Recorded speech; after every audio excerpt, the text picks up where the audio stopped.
अस्सलाम वालेकुम वरहमतुल्लाहि वबरकातुहू। सवाल आया है कैंसस स्टेट से, अमेरिका से। नाम है ट्रिशा। इनका सवाल ये पूछ रही हैं कि शादी से पहले मैं हिजाब करती थी और शादी के कुछ अर्सा बाद एक बेटा होने के बाद उन्होंने हिजाब करना छोड़ दिया, और जब हिजाब करना छोड़ दिया तो शौहर ने कहा कि या तो हिजाब करो या मैं तुम्हें तलाक देता हूँ। So what should I do. देखिए, इसकी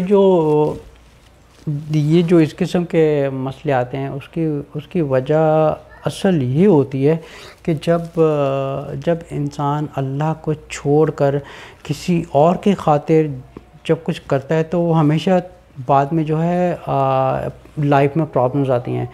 सबसे पहले तो हमें दिल में ये करना चाहिए कि हम ज़िंदगी में कुछ भी करें लेकिन अल्लाह की खातिर करें और रसूल सल्लल्लाहु अलैहि वसल्लम की रज़ामंदी के लिए करें। ये हमारा अकीदा है।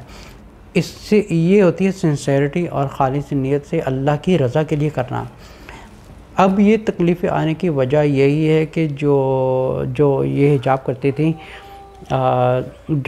करती थी इन्होंने अपने शौहर की वजह से एक हिजाब किया, ठीक है।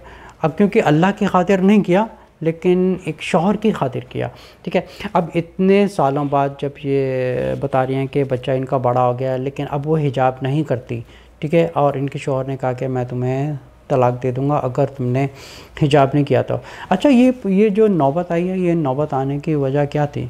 ये नौबत आने की वजह यही थी कि जो बुनियादी तौर पर ये ज़िंदगी जो शुरुआत हुई थी, उन्होंने हिजाब करना शुरू किया था, उनके ऊपर तो सबसे पहले एक अल्लाह का हुक्म आता है, फिर शौहर का हुक्म आता है, ठीक है। एक अल्लाह का हुक्म पहले है कि औरत को हिजाब में होना चाहिए, उसको अल्लाह की रज़ामंदी के लिए हिजाब करना चाहिए था। अब इतने सालों बाद उनका माइंड चेंज होने की वजह यही है क्योंकि अगर ये जो इंटेंशन थी ये अगर अल्लाह की खातिर करती तो उनकी इंटेंशंस में फ़र्क ना आता और ना ही उनकी लाइफस्टाइल में कुछ फ़र्क आता। लेकिन उन्होंने जो पहली दफ़ा इंटेंशन की थी शादी करने के लिए तो उन्होंने हिजाब किया। अपने समझे कि एक बॉयफ्रेंड है जिनसे उन्हें शादी करनी है और शादी के लिए उन्होंने हिजाब करना शुरू कर दिया। अब उनका बेटा हो गया, अब वो बड़े हो गए। अभी काफ़ी सालों बाद जो है अब ये सेम प्रॉब्लम्स दोबारा आने की वजह यही था कि उनकी जो मेन उनकी जो नीयत थी वह एक शौहर थी, अल्लाह की रज़ा नहीं थी। अच्छा, ये इंसान को चीज़ सोचने के लिए हमें जिसने बनाया, हमें जिसने पैदा किया है, हमारा जो पहली ऑब्लिगेशंस है, हमारा जो पहला फ़र्ज़ है वो अल्लाह की तरफ बनता है, वो अल्लाह की तरफ बनता है। क्योंकि जब इंसान की ये जो बुनियाद होती है ये अगर ठीक हो तो ज़िंदगी में तकलीफ़ें नहीं आती। फॉर एग्ज़ाम्पल आप समझें कि एक इमारत है, एक बिल्डिंग है।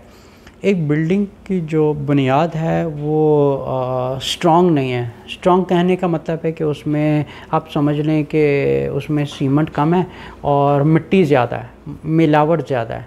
अब क्या हो रहा है, अब कुछ सालों बाद जो है कुछ आंधी आ रही है या कुछ ज़लज़ले वगैरह आ रहे थे तो बिल्डिंग हिल रही है।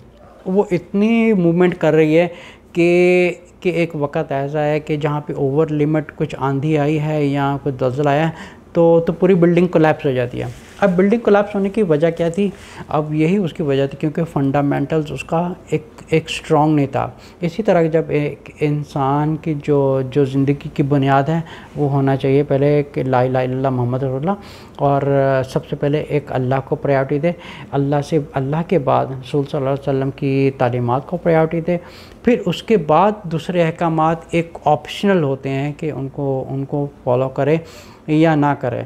तो इन्होंने ये पूछा था कि मैं क्या करूं। अब क्योंकि देखिए इतने साल ज़्यादा गुज़र चुके हैं तो आप समझिए कि अगर पहले नियत नहीं की थी एक अल्लाह की खातिर, लेकिन जब मर्ज़ी हम ये दिल से नियत कर सकते हैं कि ठीक है अल्लाह मैंने पहले आपके लिए नियत नहीं की थी लेकिन अब मैं आपके लिए करती हूँ, लेकिन अब मैं शौहर के लिए नियत नहीं करती हूँ। इंशाअल्लाह अल्लाह ताला कबूल करने वाले हैं। अस्सलाम वालेकुम वरहमतुल्लाहि वबरकातुहू।